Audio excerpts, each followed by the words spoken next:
awesome so far. Really, you were giving Jay a lot more than you gave me, and that's the way it should be. I'm funny, I know it. I don't need the tape tonight. I'm just kidding. I'm horrible, and I'm sad, and now I'm in my head. You guys are fantastic. All you guys back here have been great. You guys are all great. You guys are doing fantastic. The people that left were clunkers, and we're glad they're gone. They were doing fine. Who knows? They're probably coming back. I don't think they left their coats. Okay, everybody. Coming up next. Okay, coming up next. Same thing. Let's come out of a joke. I don't have another one. I'm Michelle Obama. Bye bye bye. Okay. Blue Doggy, everybody. Coming up next, we have a fantastic stand-up comedian. You guys are gonna absolutely love him. Everybody, go crazy for Maurice Licorish. Come on.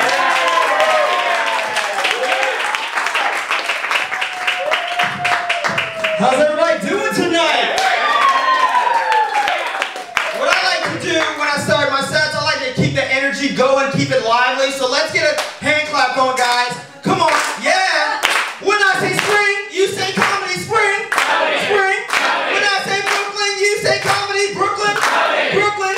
When I say give me your money, you give me your money, because now this is a whimsical robbery. All right, I don't see anybody reaching for the wallets. There's no money being thrown on the stage. I guess my scheme didn't work. It's okay, you can't blame a guy for trying to rob you. Quick introduction, my name is Maurice Licorish. That is my real name all the way through. Like, I introduce myself all the time and people say, oh my God, Licorish, that's such an exotic name. Where does that come from? What's the origin of that? And my go-to response all the time is, well, it comes from my father's side. We're from Barbados. And the name, it comes from slavery. And then the conversation's over. It stops right there. But it's not really over, is it? Because now, like, I'm in the position where, like, I can dictate where the conversation goes from there. You know? Like, in that way, I am like the pirate from the Captain Phillips movie. I'm just like, look at me. Look at me. I am the captain now. What are your hobbies? Where do you work? What do you think of the second season of Serial? I think it was meh. A little bit more about me. I spent the first 5 years of my life living in Germany, where I spoke fluent German. And then at age 5, my family and I moved to Baltimore, Maryland, where I lost the ability to speak German. The reason why is because, and I'm not sure if any of you guys are familiar with Baltimore. No one speaks German in Baltimore at all. All right, at all. Don't believe me? Go back and watch any of the 5 seasons of HBO's The Wire. You'll never see anybody speaking German on that show at all. You will, however, see Idris Elba shirtless a bunch of times, and I've got all of them memorized right here. Here's the thing. I am a straight male. I have no problem with admitting that if Idris Elba walked through that door right now, pointed at me and said, I want you, I would totally let him take me, all right? He is a handsome man, and I just want to do nothing but nestle in his arms as he whispers sweet Luther monologues in my ear. It's just velvet, and now I am wet. So, so here's the thing. All right, here we go. We all have our favorite conspiracy theories, right?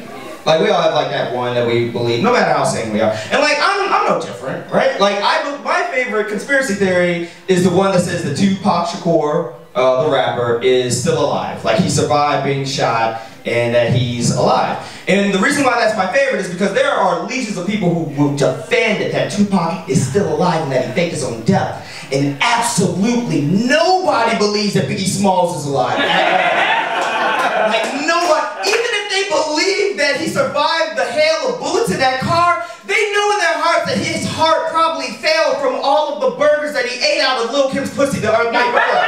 Like, all I'm saying is you can go on the internet, you'll never find a sentence that says, was Biggie Smalls really shot or was it all a dream? A little bit more about me. I'm manic depressive. What that means is I have periods in my life where I'm like super high in energy and periods in my life where I'm super depressed. And when I'm super depressed, my motto is to think about the things that you're grateful for. You know, like I'm grateful to have a family that loves and accepts me. I'm grateful to have a circle of friends who care about me. I am grateful to be able to say the N-word in casual conversation without having a think piece written about me. And of course, the reason for that is very clear from looking at me. Obviously, I'm not a comedian of note. In storytelling structure, there is a trope called Chekhov's gun, where it says that if you introduce a gun in the first act of a story, then that gun will have to go off by the end of the story. And I like to treat the N-word like the Chekhov's gun of my comedy set. So by the time I leave the stage, I will have said it at least in all out, full on. Ladies and gentlemen, stay tuned for that.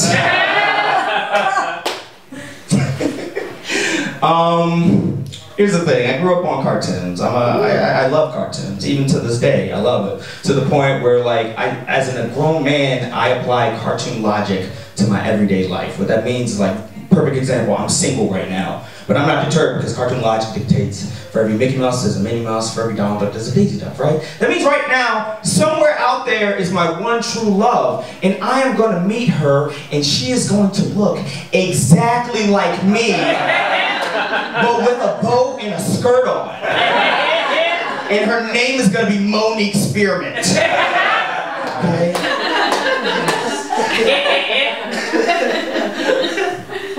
I'm a nerd.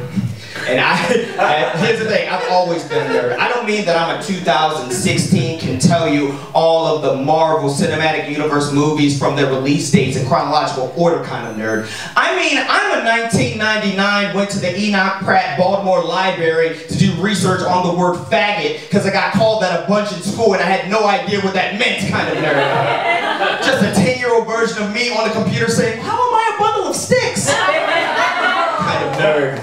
I got picked on as a kid, but here's the thing. My dad, he gave me some really good advice as a kid. He said, you know who else was considered a nerd when he was your age? Dr. Martin Luther King Jr. That's good advice, right? Here's the thing, that advice doesn't, that's very insulting to Martin Luther King now that I'm an adult.